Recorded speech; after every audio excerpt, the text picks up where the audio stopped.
오늘 본문은 예루살렘 공의의 판결 내용을 담은 편지를 들고 안디옥에 방문했던 그 일들 이후에 일어난 일입니다.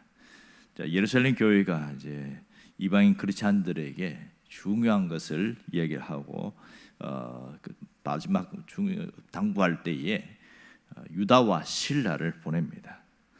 그들도 오늘 본문에 보면 선지자다 이렇게 표현을 하고 있는데, 제일 먼저 안디옥에 있는 이방인 그리스도인들에게 그것을 이제 권면하고 또 위로하고 이렇게 한 다음에 기한이 돼서 다시 예루살렘으로 돌아갔다 이렇게 표현되고 있습니다. 그래서 33절은 그 얘기를 하고 있습니다. 그런데 33절에 4절에 보면 없음 이렇게 써놨습니다. 근데 밑에 보면 숫자로 써놨는데 3이라고 써놓고 쭉 밑에 내려가면 어떤 사본에는 신라는 그들과 함께 유하기를 작정하고가 있다 이렇게 써놨습니다. 이게 사본에 지금 이제 성경에는 없지만 어떤 사본에는 이런 게 내용이 있다 그 얘기를 하고 있습니다. 이런 것을 배우는 걸 사본학이라고 하는데, 신학교 가면 사본학이라는 것을 배웁니다. 어느 사본이 진짜인지를 분간하는 그런 일들인데, 사본학에는 원칙이 있습니다. 가장 오래된 것이 가장 우선적이고 내용이 양이 많은 것보다 짧은 것이 우선되어야 되고, 또 하나는 쉬운 내용보다 어려운 내용들이 우선적이다 이런 원칙이 있습니다. 그렇게 해서 원본을 찾아 나가는데, 여기에 34절에 없다고 하는 얘기는 사실은 원본에 가깝지는 않지만 누군가 풀어놓았다는 겁니다. 그럼 왜 이걸 써놨을까? 그 이유는 바로 다음 이어지는 40절과 41절 때문입니다. 자, 40절과 41절에 보면 이 바울이 신라와 함께 2차 선교 여행을 떠납니다. 그런데 오늘 읽은 33절의 내용 보면 유다와 신라가 모두 예루살렘으로 돌아간 걸로 되어 있어요. 그럴 때 그럼 신라가 언제 다시 안디옥에 왔을까? 480km 되는 먼 거리를 언제 왔나? 이런 의문점을 갖게 되거든요. 그러니까 그 부분에서 어떤 사본에는 신라는 가지 않고 안디옥에 남았다가 바울과 함께 떠났다. 근데 그렇게 써놓은 거예요. 어떤 사본에는 이렇게 있더라. 그렇게 써놓은 겁니다. 그런 의미가 되겠고요. 오늘 우리가 주목할 것은 35절입니다. 35절에 보면 바울과 바나바는 안디옥에 유하며 이렇게 이야기했습니다.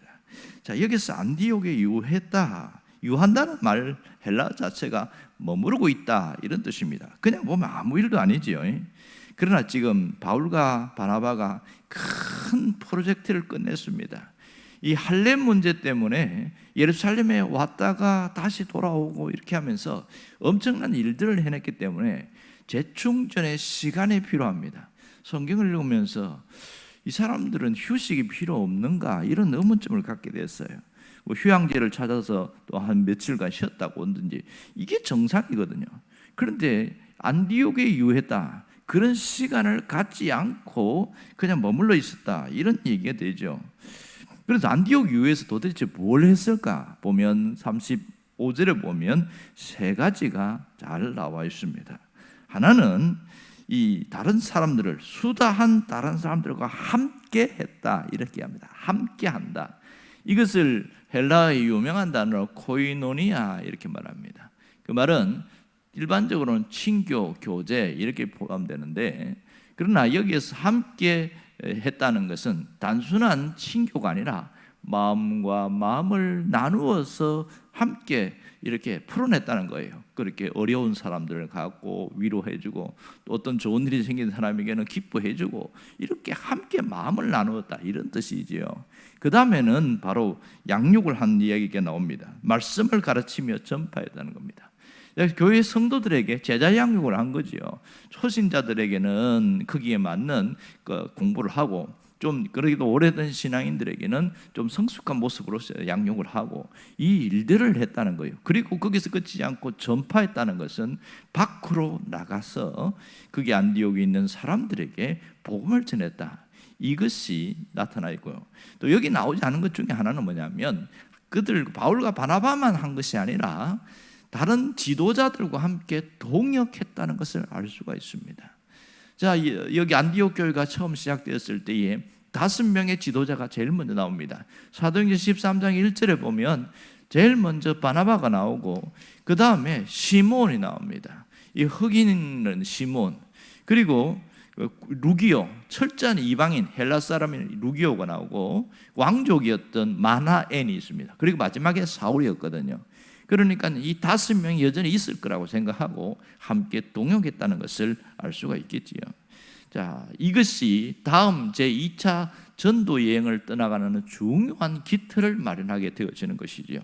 여기서 우리가 깨닫는 것은 그리스도인들의 삶이 뭐냐는 것을 알 수 있고요, 하나님의 뜻을 이루는 것이 무엇인지를 우리가 깨닫게 되어집니다. 그리스도인으로 산다는 것은, 다시 말해서 신앙생활이라는 것은 나 혼자 하는 것이 아니라 다른 사람과 함께 하는 것이 신앙생활이다, 이런 얘기를 하고 있습니다. 그러니까 신앙 안에서 깊은 교제, 코이노니아가 있는 것이죠. 신앙이 어린 사람들을 또 끌어주고 또 함께 해주는, 이것이 신앙생활이다, 이 얘기를 하고 있고요.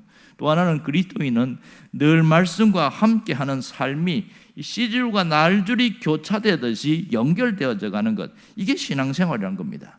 그 말씀과 함께하는 것이 자기 혼자가 아니라 다른 사람과 말씀으로 나누고 그렇게 하는 것이 신앙생활이고, 이렇게 하는 것을 하나님이 기뻐하신다, 이걸 얘기하는 것이죠. 하나님이 원하시는 것은 각자 자기 주어진 삶에, 내게 맡겨진 삶에 최선을 다하는 것이고요, 또 하나는 다른 사람들과 함께 영적인 신앙적 교제를 나누면서 다른 사람들을 유익하게 이익을 주는, 이롭게 하는 그런 일이, 이게 신앙생활이다, 이걸 오늘 여기서 보여주고 있습니다. 사람들은 보면 여러 종류의 모습으로 살아가고 있습니다. 어떤 분이, 철학자 한 분이 사람을 곤충에 비유해가지고 4종류의 사람 생활을 하고 있다.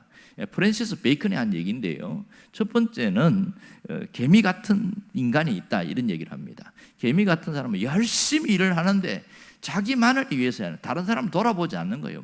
옆에서 죽어나가든지 아파서 병들어 있든지 관심 없어요. 나만을 위해서 살아갑니다. 두 번째 인간은 매미 같은 사람입니다. 다른 사람이 열심히 일할 때 매 놀고 먹고 즐기고 이렇게 하는 사람이 있다는 거예요. 세 번째는 거미 같은 사람이 있다는 겁니다. 이 거미 같은 인간은 참 사회에 해악을 끼치는 그런 존재라는 것이죠. 그러나 네 번째는 뭐냐면 꿀벌 같은 사람이 있다, 이런 얘기합니다. 열심히 모으는데 이 꿀벌은 자기를 위해서 쓰지 않고 남들과 함께하고 서로 도와주는 역할을, 이런 얘기하는 거예요. 어찌 보면 세상에는 이 개미 같은 사람과 매미 같은 사람들이 훨씬 많습니다. 꿀벌 같은 사람은 굉장히 소수의 사람이라고 할 수 있겠지요. 그럼 그리스도인들은 어떻게 살아가야 되냐? 그리스도인들, 하나님이 원하는 원칙은 자기만을 위해서 사는 것이 아니라 다른 사람을 이롭게 하는 그런 삶을 살기로 하는 것, 이게 그리스도인의 삶이다, 그 얘기를 하고 있는 것이죠. 왜 그렇습니까? 예수님이 그러한 삶을 사셨잖아요. 예수님은 철저하게 자기를 위해 살지 않고 사람들, 우리를 위해서 모든 것을 쏟아부었습니다. 마지막 피 한 방울까지 십자가에서 다 쏟았습니다. 그래서 예수님이 계실 때에도 병들고 약하고 연약한 사람들, 죄인이라고 하는 사람들, 그런 사람들을 찾아다니면서 그의 마음을 위로해주고 격려해주고 이런 일들을 했습니다. 이게 그리스도인의 삶이라는 거죠. 왜? 우리는 예수님을 닮아가는, 쫓아가는 그런 삶이니까 말입니다. 그러면 어떻게 하는 것이, 그것이 이렇게 살아가느냐? 이것을 바울이 정확하게 정리한 게 있습니다. 로마서 15장에 보면 12장 15절에 보면 그런 얘기를 하고 있습니다. 그러니까 다른 사람들이 함께 같이 유익하게 한다는 것은 기쁨과 슬픔을 함께 나누는 것을 말합니다. 로마서 12장이 이렇게 이야기하거든요. 즐거워하는 자들과 함께 즐거워하고 우는 자들과 함께 울라, 이런 얘기를 하고 있습니다. 신앙이 깊어진다는 것은 하나님과의 관계도 좋아지지만 이웃과의 관계가 또 풍성해지는 것을 말합니다. 다시 말하면 공감하는 삶을 말하고 있습니다. 여러분, 함께 한다고 함께 하는 것이 아니라 마음을 나눌 수 있는 공감이 있어야 함께 한다고 할 수 있습니다. 어떤 분이 그렇게 이야기해요. 아무리 오랜 시간 함께 해도 내 마음을 나눌 수 없는, 공감할 수 없으면 그거는 함께 하는 게 아니다. 그냥 같이 있는 것이지 그거는 함께가 아니다. 그런 얘기합니다. 사실 이 원리가 너무 중요하고 소중하지만 때로는 우리가 가정 안에서도 그렇고 마음을 함께 나눌 수 없을 때가 굉장히 많습니다. 왜? 마음을 나누다 보면 오히려 상처를 받는 경우들이 생기니까 마음을 닫아버리고 그렇게 살아가는 거예요. 그러면서 저 사람하고는 대화가 안 돼. 이렇게 하면서 그냥 적당한 선에서 그런 대화를 하고 깊은 얘기를 하지 못합니다. 그러나 신앙이 깊어진 사람들은 어떻게 합니까? 자기 마음, 자기 감정과 수스르기도 하지만 다른 사람들과 함께 기뻐하고 함께 울 수 있는 그런 사람으로 되어져 가는 것을 말하고 있는 것이죠. 세상은 갈수록 모든 것이 좋아지고 있지만 더 나빠진 것은 마음이 피폐해지고 있는 겁니다. 왜냐하면 내 마음을 나눌 수 있는 사람이 많지 않기 때문입니다. 여러분, 슬픔의 가장 강력한 치료제는 주변에 내 슬픔을 나눌 수 있는 사람이 있기 때문에 그렇습니다. 여러분, 이 강력한 힘은 이 신앙 안에서는 이런 게 가능하거든요. 공동체가 함께 같이 슬퍼하고 안타까워하고 그러면서 마음의 위로가 되고 기도해주고 그러면서 용기를 얻고 그런 일이 얼마나 많은지 모릅니다. 언젠가 설교 준비하면서 그런 걸 봤어요. 영국의 빅토리아 여왕 지금 돌아가셨는데 그분이 어떤 자기가 지방에 가는데 젊어서 20대 한 후반에 그 젊은 분이 아이 하나 놓고 그렇게 남편을 잃었어요. 그래서 완전히 두문불출하고 피폐해진 삶을 살아가고 있다는 얘기 듣고 그럼 내가 그 여인이 집 한번 가면 안 되겠나? 빅토리아 여왕이 가는 거예요. 놀랬죠. 다 예정이 없는 일이니까. 그렇게 가가지고 딱 30분 있다가 나왔어요. 그런데 그 젊은 여인이 청산과부죠. 사람이 확 달라져 버렸어요. 혈색이 확 바뀌어버리고 완전히 사람이 벌떡 일어나는 거예요. 그 옆에 주변 사람들이 궁금한 거예요. 도대체 여왕이 무슨 이야기를 했길래 갑자기 이렇게 사람이 달라지는가? 물었더니 별 이야기 안 했는데요 그러더라고요. 아니 그럼 어떻게 이렇게 달라지냐? 무슨 얘기 했는데 한번 얘기 좀 해보지 이러니까 나도 내 마음을 다 안다. 딱 그 한마디 한 거예요. 그리고 껴안아주고 괜찮다 그러는 거예요. 이게 공감이 된 거예요. 왜냐하면 이 빅토리아 여왕이 자기도 그런 아픔이 있었거든요. 아픔이 있어서 그게 마음이 쑥 전달되니까 내 그 고통을 함께하는 그런 사람이 있구나. 거기에 공감이 된 거죠. 놀랍지 않습니까? 사람은 혼자 살아갈 수가 없어요. 아무리 똑똑하고 잘나도 고립되어지면 속으로 병들어가는 것은 당연한 일들입니다. 우리가 그리스도인으로 산다는 것은 성경만 보고 기도만 하고 그렇게 하는 게 아니에요. 오늘 여기 나온 것처럼 함께하고 마음을 나눌 수 있는 것, 우는 자와 함께 울고 또 즐거워하는 자와 함께 즐거워할 수 있는, 이거보다 귀한 게 없다는 겁니다. 사람이 감정을 나눌 수 있는 것보다 소중한 게 없습니다. 어떤 분이 그런 전화를 왔어요. 114에 전화를 해가지고 황당한 요구를 하는 거예요. 뭐라고 그러냐면 저에게 사랑한다는 말을 한번 해주세요 그러는 거예요. 114 전화 받는 분 나 깜짝 놀란 거죠. 생판 모르는 사람한테 사랑한다는 말을 해달라고 너무너무 당혹스러운 거죠. 근데 이 남자가 자기 사연을 쭉 이야기하면서 내가 너무너무 외롭다고, 내 주변에 사람이 아무도 없고 너무 외롭고 꼭 한마디 듣고 싶은데, 사랑한다는 말을 듣고 싶은데 아무도 해주는 사람이 없다는 거예요. 그래서 내가 좀 미안한 줄 알지만 이렇게 부탁드린다고. 그런 일들이 있어요. 사람들은 함께 해도 마음을 나누지 못할 때 외롭습니다. 늘 외로워요. 인간은 그렇게 외롭습니다.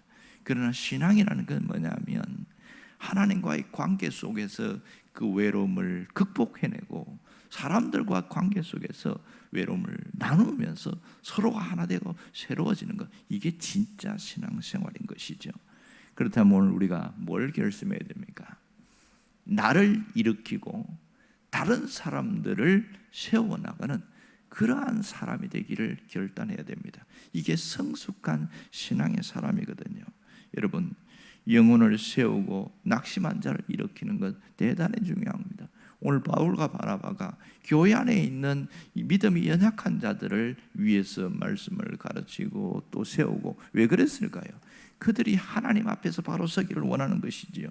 그리고 나가서 전파했다는 것은 단순히 그냥 전도지 들고 예수 믿으라 정도만 수준이 아닙니다. 그들에게 필요를 제공해 주는 그러한 일을 한 것이지요. 이것을 깨달은 휘필드는 뭐라고 이야기하냐면, 내가 녹슬어서 없어지지 않고 닳아서 없어지기를 원한다, 그렇게 얘기했습니다. 아주 유명한 말이죠. 여러분, 이렇게 남과 함께 우는 자와 함께 울고 또 기뻐하고 즐거워하는 자와 함께 즐거워하고, 이것이 녹슬어서 없어지는 인생이 아니라 닳아서 없어지는 그러한 삶을 살아간다는 것을 잊지 않아야 됩니다. 신앙생활이 별거 아니에요. 이렇게 사고의 폭이 넓어지고 마음의 폭이 넓어지고 주님 안에서 새롭게 관계가 형성되는 것은, 이것이 정말 주님이 기뻐하는 일이고 그렇게 살기를 원한다는 겁니다. 원하기는 여러분들이 나를 세워나가고 다른 사람에게 함께 하면서 그들도 위로하고 세우는 이 영향력이 있는 그런 성도들이 되기를 주의 이름으로 축원합니다. 기도하겠습니다.